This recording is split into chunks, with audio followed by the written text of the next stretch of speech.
Adugi pa talaga, oh. Allahu Akbar. Oo. Magpaiwan ka na dito, ha? Sa Lamitan City. Rajim. Bismillahirrahmanirrahim. Alhamdulillahi Rabbil Alamin. Wassalatu wassalamu ala ashrafil anbiya'i wal mursalin. Wa ala alihi wa ashabihi ajma'in. Amma ba'd. Fassalamu alaikum warahmatullahi wabarakatuh. Alhamdulillah. Awalan, qabla kulli shay'in ad'ukum ila syukri lillahi ta'ala li'annana ijtima'na fi hadha al-yawm al-mubarak wa as'alu Allah an yubarik lana hadha al-ijtima' wa as'alu Allah aydan an yuwaffiqana fi hayatina al-'ilmiyyah wal-'amaliyyah. فاجتماعنا في هذا الوقت نعمة عظيمة من الله لأنه اجتماع لأجل تعلم العلم وتعرف العبادة التي شرعها الله لعباده. وبعد ذلك موضوعي معكم في هذه اللحظة القصيرة فضل العلم. My topic with you at this short moment is about fadl ilm, the importance of knowledge or the worth of having knowledge. Kaya gusto kong ipamahagi ang kalaman na ito dahil marami na sa mga kabataan ngayon, lalaki man o babae, ay ayaw na mag-aral sa madrasa. But, if we try to see its worth, it is the only guide we have for distinguishing right from wrong. On the other hand, an individual cannot believe in something and preach to others about it. Lagi po natin tandaan, ang pananaliksik ng kaalaman sa Islam ay obligasyon ng bawat Muslim o Muslima.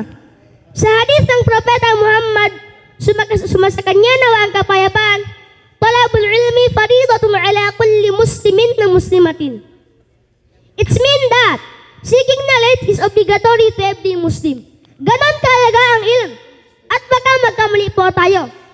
Sabi ni Sheikh Bukhari rahimahullah, al-ilmu qabla al-qawli wal-amal. Ibig sabihin, alamin muna natin, suriin muna natin, pag-aralan muna natin bago natin sabihin o kaya bago natin ipahayag. Dahil may mga tao ngayon, gusto lang nila sabihin at paniwalaan, pero ayaw nilang pag-aralan. Paumanhin mga kapatid sa Islam, nagkakatakot ang ganitong akida. May kasabihan, killatul ilmi khatirun, ang kaunting kaalaman ay mapanganib. Kung sa English pa, without knowledge is dangerous. At ang sabi ng Allah subhanahu wa ta'ala sa banal na Quran, A'udhu billahi minash shaytanir rajim. Qul hal yastawi alladhina ya'lamuna walladhina la ya'lamun. Surat Az-Zumar ayat 1. Ano ang sabi ng Allah subhanahu wa ta'ala? May pinagkaiba ba ang taong may angking kaalaman sa taong walang alam?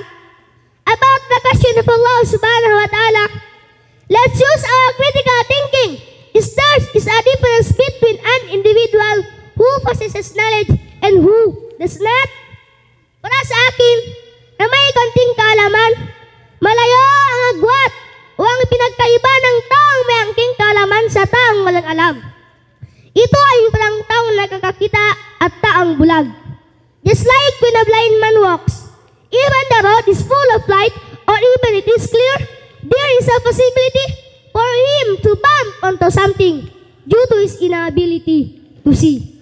Mga kapatid sa Islam, ang totoo niyan, huwag tayong kampante. Kung tayo ay mayroon ng sariling paniniwala, ay tayo ay nagdarasal na araw-araw.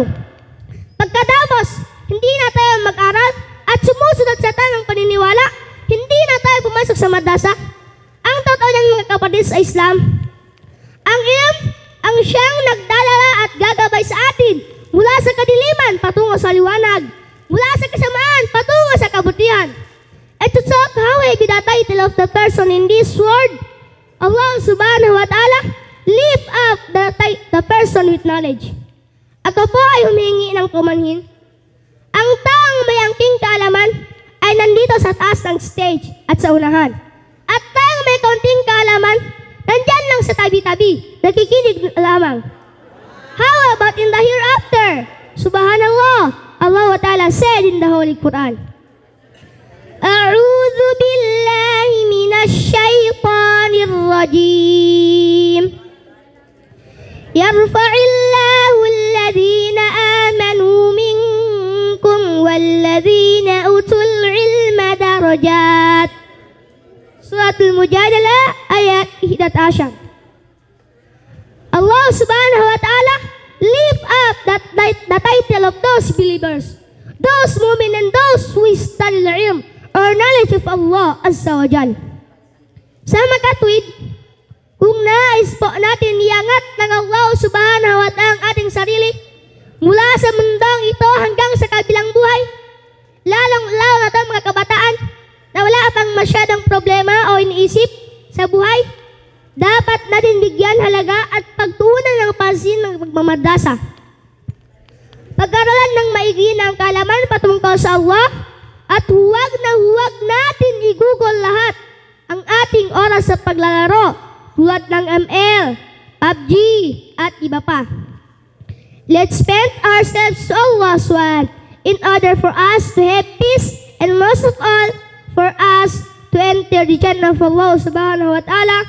Insyaallah, sa pagtatapos ng lahat, naway patawarin ng Allah Subhanahu wa Ta'ala ang ating mga kasalanan at pagsama-samahin tayong lahat sa loob ng kanyang paraiso. Allahumma amin. Wa aqulu qawli hadha astaghfirullah li wa lakum wa lisairil muslimin. Walhamdulillahi rabbil alamin. Assalamu alaikum warahmatullahi wabarakatuh. Waalaikumsalam. Wait lang. Mari ba akong mag-kiss sa iyong tuktok? Masya Allah. Pagpalain. Masya Allah. Okay. Wait lang. Meron akong prize sa iyo.